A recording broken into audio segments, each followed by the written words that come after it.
ಇಲ್ಲಿ ಯಾರೋ ಒಬ್ಬ ರೈತ ಹುಲ್ಲನ್ನ ಕೊಯ್ತಾ ಸಂಗೀತವನ್ನ ಆಡ್ತಾ ಇದ್ದಾರೆ. ಅವ್ರನ್ನ ಮಾತಾಡಿಸ್ತಾ ಹೋಗೋಣ.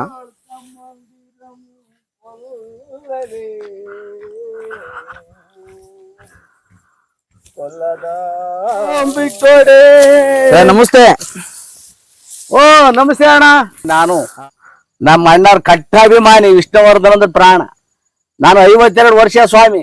ಇವತ್ತಿಗೂ ನಮ್ಮ ಅಣ್ಣ ನೆನೆಸ್ಕೊಂಡು ಕಂಡೀರಾಗ್ತಾ ಇರ್ತೀನಿ. ನಾನೇನಾದ್ರು ಕಲಾವಿದನಾಗಿ ಇದಾಗಬೇಕಂದ್ರೆ ನಮ್ಮ ಅಣ್ಣನ ಆಶೀರ್ವಾದ, ಅಂತ ಪುಣ್ಯಾತ್ಮನ ಜೊತೆಗೆ ನಿಂತ್ಕೊಂಡು ಒಂದು ಫೋಟೋ ತೆಗಿಸ್ಕೊಂಡಲ್ಲ, ಅವತ್ತಿಂದ ಇವತ್ತಿನವರೆಗೂ ನಾನು ಕಲಾವಿದ ಆಗಿದ್ದೀನಿ. ಯಾವ ಪಾತ್ರ ಕೊಟ್ರು ಅಭಿನಯಿಸಬಲ್ಲೆ ಅನ್ನೋ ಒಂದು ವಾಕ್ಚಾತ ಅವ್ರಿಗೆ ನನಗಿದೆ. ವಿಷ್ಣುವರ್ಧನ್ ಯಾರ್ದಾದ್ರು ಒಂದು ಗೀತೆ ಹೇಳೋದಾದ್ರೆ ನಮ್ಮ ಅಣ್ಣವರು ಕಂಠದಿಂದ ಆಡಿರುವಂತಹ ಅಮೋಘವಾದ ಒಂದು ಹಾಡು ಜಿಮ್ಮಿಗಲ್ಲು ಸಿನಿಮಾದ ಒಂದೇ ಒಂದು ಹಾಡನ್ನ ಆಡ್ತೀನಿ. ತುತ್ತುವನ್ನ ತಿನ್ನೋಕೆ, ಮೊಗತೆ ನೀರು ಕುಡಿಯೋಕೆ.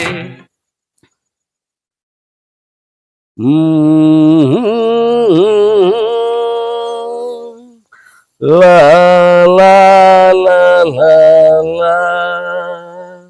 ತುತ್ತು ಅನ್ನ ತಿನ್ನೋಕೆ, ಬಗಸೆ ನೀರು ಕುಡಿಯೋಕೆ. ತುತ್ತು ಅನ್ನ ತಿನ್ನೋಕೆ, ಬಗಸೆ ನೀರು ಕುಡಿಯೋಕೆ. ತುಂಡು ಬಟ್ಟೆ ಸಾಕು ನನ್ನ ಮಾನ ಮುಚ್ಚೋಕೆ.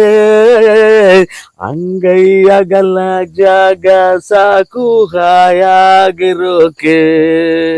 ತುತ್ತು ಅನ್ನ ತಿನ್ನೋಕೆ, ಬಗಸೆ ನೀರು ಕುಡಿಯೋಕೆ. ಕಾಣಗುಲ್ದು ಮರವೇ ಒಣಗಿ ಬಿದ್ರೆ ಏನಾಯ್ತು, ಊರಾಗುಲ್ದು ಮನೆಗೆ ಕುರಿತು ಹೋದ್ರೆ ಏನಾಯ್ತು. ಕಷ್ಟ ಒಲ್ದೆ ಬರದು, ಸುಖವು ಬರದೇ ಇರದು. ರಾತ್ರಿ ಮುಗಿದ ಮೇಲೆ ಹಗಲು ಬಂದೇ ಬರ್ತೈತೆ. ತುತ್ತು ಅನ್ನ ತಿನ್ನೋಕೆ, ಬೊಗಸೆ ನೀರು ಕುಡಿಯೋಕೆ. ತುಂಡು ಬಟ್ಟೆ ಸಾಕು ನನ್ನ ಮಾನ ಮುಚ್ಚೋಕೆ. ಅಂಗೈ ಅಗಲ ಜಾಗ ಸಾಕು ಹಾಯಾಗಿರೋಕೆ. ದುಡಿಯೋದಕ್ಕೆ ಮೈಯ ತುಂಬ ಶಕ್ತಿ ತುಂಬೈತೆ. ಅಡ್ಡ ದಾರಿಗಿಳಿಯೋದು ತಪ್ಪು ಅಂತ ಗೊತ್ತೈತೆ. ದೇವ್ರು ತಾನೆ ನಲ್ಗೆ ಅಪ್ಪ ಅಮ್ಮಗೆಲ್ಲ ಆಯೋಗದಂತ ನಂಬಿದವರ ಕೈ ಬಿಡಕಿಲ್ಲ.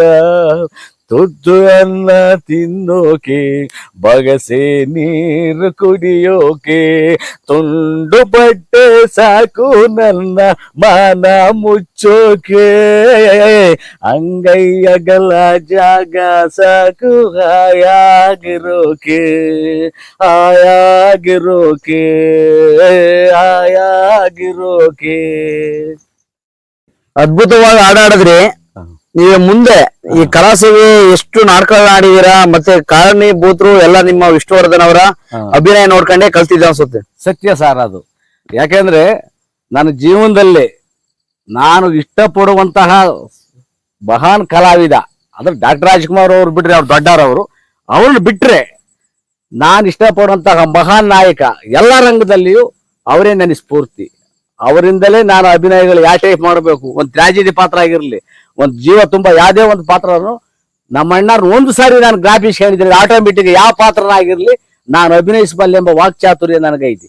ಅದು ಒಂದು ಇದು ಅದೇನೋ ನನಗೆ ಗೊತ್ತಿಲ್ಲ ನನಗೆ.